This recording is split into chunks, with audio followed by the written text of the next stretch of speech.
Okay, so secret handshakes. Oh, are we doing this? Yeah. Cryptic symbols, whispers of ancient wisdom. Right.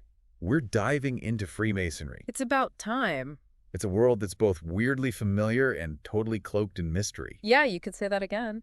What I think is so fascinating about Freemasonry is how it walks this line between being alluring and a little bit intimidating at the same time. Yeah. It's like this exclusive club, right? Right. With its own language and rituals and this long, long history. And to try to unlock some of that, we're going straight to the source. Okay. Albert Pike's Morals and Dogma of the Ancient and Accepted Scottish Rite of Freemasonry. Of course, the Masonic Bible. Now, before you think we're about to don some fezzes and reveal all the secrets, Oh, come on. I was looking forward to that. this is about understanding, not promoting or debunking. Okay, fair enough. It's like getting a peek behind the curtain of a very old, very exclusive club. I like that. So Pike's book is our lens. It gives us a glimpse into Masonic thought in the late 19th century. Right. Let's ditch the conspiracy theories and try to decode what Pike actually says about Masonry. Okay, sounds good. One of the things that jumps out is this intense focus on self-improvement, Yeah. but not the kind you'd find in, like, your average self-help aisle at the bookstore. No, no, no. This is like next-level stuff. Exactly, yeah. It's like, imagine a self-improvement system. Oh, okay. That's not about, just reading endless self-help books, right? Yeah. But about actively building your character through rituals and symbols and this kind of community support. Wow. That's the core of Masonic personal growth. It's like they took the whole journey of self-discovery thing very seriously. They did. Pike writes that the practical object of Masonry is the physical and moral amelioration and the intellectual and spiritual improvement of individuals and society. He saw Masonry as this pathway, to becoming like a better version of yourself. Yeah. Contributing to a better society in the process. But there's a catch. Always. There are no shortcuts. Right. Ios talks about truth-seeking as this active pursuit. Right. It's not about blindly accepting what you're told. It's for the... But discovering truth for yourself through reflection and effort. For yourself, yeah. He says, let me see if I can find the exact quote here, because it's a good one. Oh, yeah. Masonry does not inculcate her truths. She states them once and briefly, or hints at them, perhaps darkly, or interposes a cloud between them and eyes that would be dazzled by them. It's like he's saying, we'll point you in the right direction, but you got to find your own way. Exactly, yeah. Find your own way. And this journey isn't meant to be a solo mission either. It's about spreading knowledge, right? Yes. And battling ignorance Right. as a way to combat societal ills. Right. So it's about sharing that hard-won knowledge, spreading it around. Now, this is where it gets interesting. Okay. You'd think an organization as old and seemingly exclusive as Freemasonry would be all about keeping knowledge to themselves. Yeah, that's the stereotype for sure. But they actually champion this idea of universal brotherhood. Right. This idea that we're all connected no matter our differences. It's a powerful message. Yeah. Especially think about the world Pike was writing in. Right. And even more so today. And it's not just talk. Right. This idea of unity plays out in how Masonry emphasizes philanthropy and virtue. Yeah, it's about walking the walk, not just talking the talk. So show me, don't tell me. Right. Show me, don't tell me. And what's fascinating is this connection Pike draws between, inner transformation and outward action. He really believed that by cultivating virtues like tolerance and generosity within the Masonic lodges, those qualities would then, ripple outwards. Oh, interesting. Yeah, influencing the wider community Okay. for the better, right? Making the world a better place. Okay, but let's be real. We can't talk about Freemasonry without addressing the elephant in the room. Oh, boy, here we go. Or should we say, the symbol on the apron? Right, right. What's with all the allegory and symbolism? Well, Pike himself uses symbols constantly in his writing. Yeah.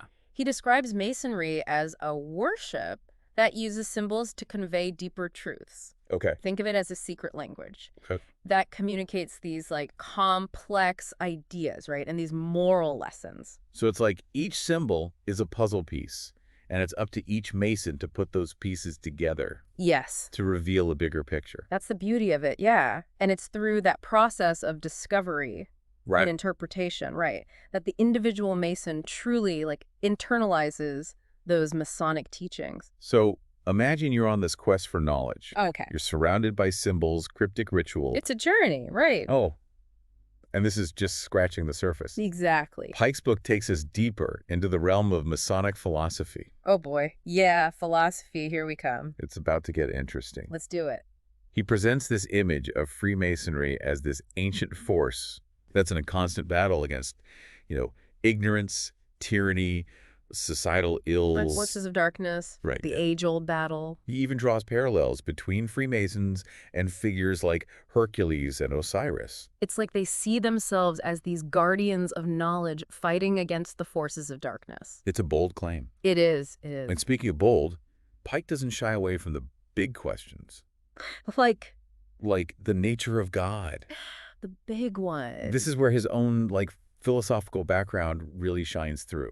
It does. He acknowledges that as humans, Yeah. our understanding of the divine is limited. It's limited, for sure. You can't just, box it in. Right. You can't put God in a box. He's very clear about not limiting God to this narrow or vindictive image. Right. Instead, he pushes for a more expansive, inclusive view. Which is really relevant today, even when Right. people are searching for their own understanding of faith and Yes. spirituality, And what's interesting is that Pike doesn't believe that inspiration or the pursuit of truth belongs to any one religion Nope. or individual. A universal thing. He writes, Masonry encourages seeking truth through reason, conscience, and observation of the natural world. So he's suggesting a much broader approach to spirituality. Yeah, Right. it's about personal interpretation. It is. It's about finding your own path to the divine. That's a core principle of Masonry. It is. That freedom to explore your own beliefs, find your own truth. But it's not all sunshine and roses. It's not all sunshine and roses, no. Pike also digs into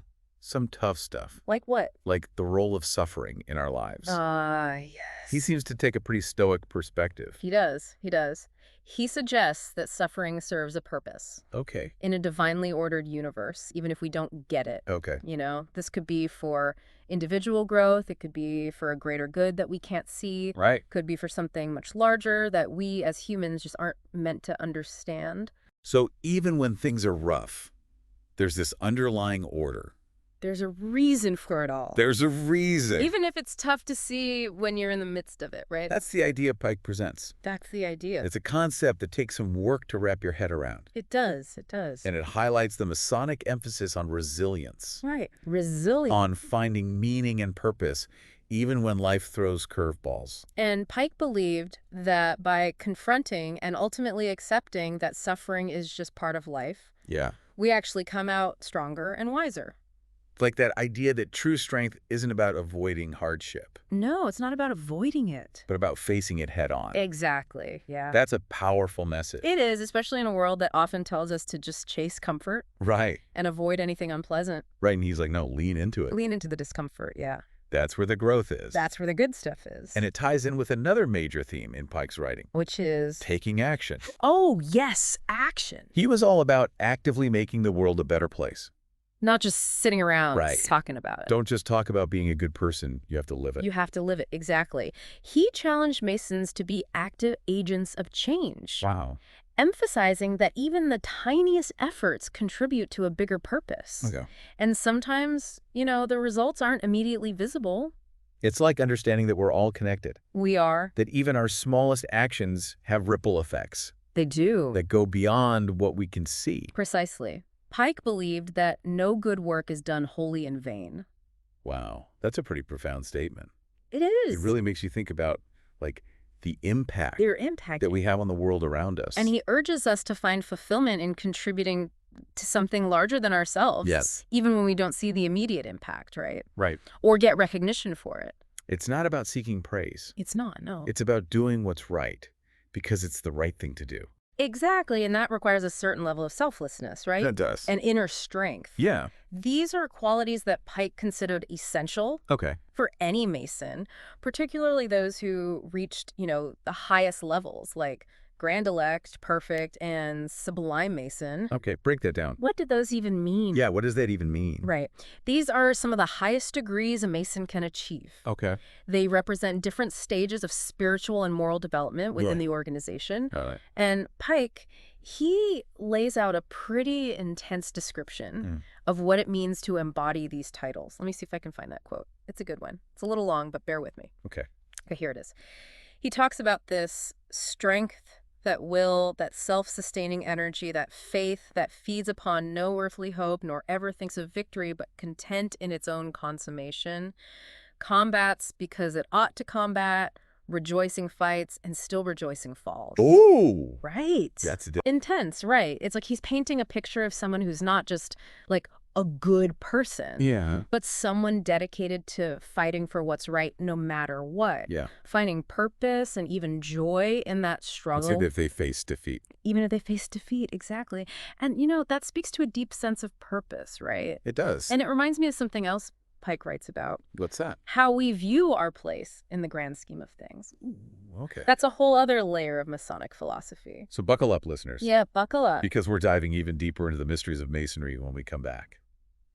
Okay, so last time we left off with this image of a Mason, this warrior for good battling against the forces of darkness. Yeah, fighting the good fight. Intense stuff. So where does Pike go from there? Well, he takes us deeper into this concept of purpose, this idea that there's this bigger picture, this divine plan. Yeah. Even when we're struggling to make sense of our own lives. And he actually compares it to this ancient Greek myth. Oh, which one? The Augean stables. Okay, refresh my memory on that one. Okay, so picture this. Okay. You got these stables, right? Okay. But they're so filthy, so full of, well, let's just say it was a monumental mess. Okay, I'm getting a picture, yeah. Yeah, and it took Hercules, diverting 2 rivers to clean them out. Wow, okay. It was that bad. Okay, but what do dirty stables have to do with Freemasonry? Right. So Pike uses it as a metaphor Okay. for the state of the world, right? Okay. He's saying that the accumulated uncleanness and misery of centuries can just feel overwhelming, those legendary stables. Yeah. But here's the thing. Right. He believes that every single effort we make, Okay. no matter how small, Yeah. contributes to cleaning up that mess. So even if we can't, single-handedly solve all the world's problems, Right. our actions still matter. They do. That's what Pike believed. And he uses this imagery of each act of good being a drop of water, right? Okay. Individually, they might seem, small, Right. insignificant. Right. But together, Yeah. they swell the river and augment its force. So even when we don't see immediate change, Yeah. we can find comfort in knowing that we're part of something bigger. Exactly. And it goes back to that sense of purpose, right? Right. That commitment to something greater than ourselves. He believed that, what was the quote? No good work is done. No good work is done wholly in vain. Right. It's a powerful message, especially when you feel like your efforts are going unnoticed. It is. And Pike, he doesn't sugarcoat it, Yeah. He's very clear that this kind of dedication, right, to a greater good, it requires a certain level of selflessness. Right. He talks about how a true Mason, especially one who has reached those higher degrees, they're not fighting for personal glory, Right. recognition. Right. It's about doing the right thing. It's about doing the right thing for its own sake, yeah. But how do you maintain that level of commitment Right. when the world throws its inevitable curveballs? Exactly. Yeah. How do you keep going when things get tough? Right. Exactly. And that's where Pike's perspective on the universe and our place in it really comes in, He believed in a divinely ordered universe, even with all its chaos and suffering, right? He writes that, let me find the quote here. God governs the world by laws, which, though wise, just, and beneficent, are yet steady, unwavering, inexorable. So he's saying there's a plan. There's a plan. Even if we don't get it. Even if we don't get it, even if it seems unfair at times. Yeah. And, while that might seem hard to accept, especially when we're dealing with hardship, Pike's point wasn't to, dismiss our pain. Right. Or to tell us to just, suck it up, Right. He was trying to offer, a different way of looking at things. Okay. A different framework for understanding our experiences, for finding meaning in the midst of suffering. So it's almost like he's saying that by accepting what we can't control, yes, we can then focus our energy on what we can control. Exactly. Our actions, our choices. Our responses to those challenges. Right. And complaining, he argues, is worse than unbelief. Mm. Because it's like questioning, the very order of things, the divine plan. Right. He's challenging us to, find strength, resilience, Yeah. to trust that even in darkness, there's a purpose, even if we can't see it at the time. That takes a lot of faith. It does. It's like having to surrender to this idea that there are things beyond our understanding. Beyond our understanding, exactly. We can't possibly grasp it all. I can't grasp it all, right? That's okay. And that's okay.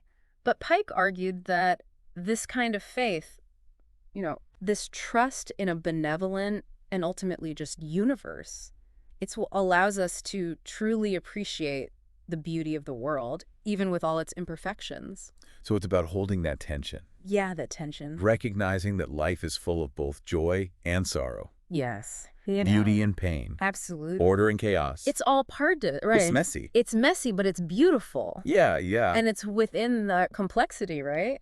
Yeah. That Pike believed we find our true potential, How so? It's through facing our challenges, grappling with the tough questions, and, striving to make the world a better place, that we, develop the higher portions of our nature, as he put it.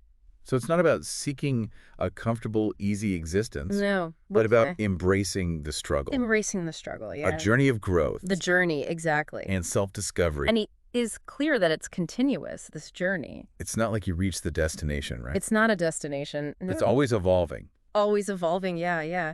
He writes, "The Mason does not pretend to dogmatic certainty, nor vainly imagine such certainty attainable.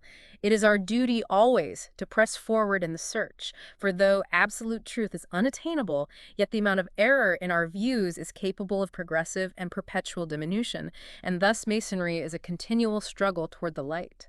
Wow, that's a mouthful, but it's pretty profound. It is. It's humbling, isn't it? It is. To acknowledge that we don't have all the answers. We don't. That our understanding is constantly evolving. It's constantly changing. That there's always more to learn. Always more to learn, yeah, but there's a freedom in that. There is, yeah. Right, a sense of liberation in embracing the unknown. Absolutely. It allows us to, approach life with more curiosity. Yeah. With a greater openness to new perspectives. Instead of clinging to these rigid beliefs. Exactly. And it's a perspective that Pike applies not only to, knowledge, Yeah. but also to religion and spirituality. And here we are, back in tricky territory. Right. Back to the big questions. So how does Pike reconcile this idea of individual truth-seeking with the fact that he's talking about a very specific organization? Right. With its own set of beliefs and practices. Right. So this is where his own views on religion get really interesting. Okay. Because he was a deeply spiritual person. Yeah.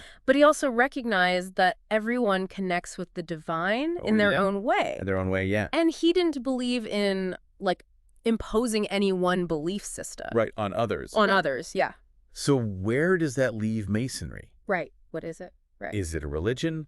Is it a philosophy? He writes that Masonry must needs leave it to each of its initiates to look for the foundation of his faith and hope to the written scriptures of his own religion. So he seems to be saying that, true faith should resonate with the individual, not be something that's, forced or imposed. Exactly. It has to come from within. It has to come from within. So it's about finding what feels authentic to you. Yes. What speaks to your own heart. Your own heart. Your own mind. Exactly. And for Pike, both reason and conscience played a crucial role in that personal exploration. He believed that these were more than just, human faculties. More than just faculties, yeah. That they were God-given tools. Tools. Ways of understanding the world around us and ultimately, drawing closer to the divine. Yes. He writes, let me see if I can find the quote. "Reason proves to him the existence and attributes of God, and those spiritual instincts which he feels are the voice of God in his soul, infuse into his mind a sense of his relation to God, a conviction of the beneficence of his creator and preserver, and a hope of future existence." So it's about using both our heads and our hearts. Yes, our logic and intuition. To connect with something larger than ourselves. Exactly. And he takes it a step further, actually. How so? He says that the conscience is the very voice of deity. He saw it as this innate moral compass guiding us towards what's right. That's a powerful thought, It is, it is. that we all have this internal guide, We do. this capacity for moral judgment. And by cultivating that inner voice, right? Right. By striving to live in alignment with it, Pike believed we could become not just like better people, Yeah. but also contribute to a more just and compassionate world. It's a beautiful concept. It is. It's like he's saying that personal growth and societal progress are, like, intertwined. They're interconnected, yeah, absolutely. You can't have one without the You other. can't have one without the other, right?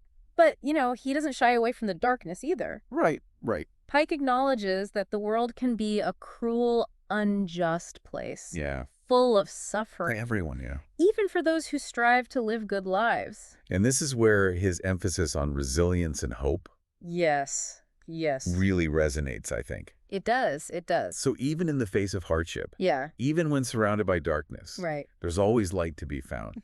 That's the message, That's the message he's trying to convey. He urges us to, hold on to hope, Yeah. Never stop fighting for a better future and to find comfort in knowing that we're not alone in our struggles. It's a message that feels especially relevant today, wouldn't you say? Absolutely. Absolutely. It's a message for the ages, really. So where does this leave us? Right. Where do we go from here? What's the final takeaway from Pike's perspective on Freemasonry? The million-dollar question. We'll unpack that and more when we return. So last time we were talking about, finding hope even when the world feels pretty heavy. Yeah, it's a good thing to remember. So how does Pike wrap up this whole exploration of Freemasonry? Does he have some, big reveal, a mic drop moment at the end? It's funny you should say that because he really doesn't. He doesn't. He doesn't Yeah. end with some, grand call to action or a list of commandments or anything. Okay. It's more like a personal invitation to those who, resonate with what he's laid out about Masonic thought, So it's not about recruitment, but it's about, connection. Connection, exactly. He says, let me see if I can find the quote here.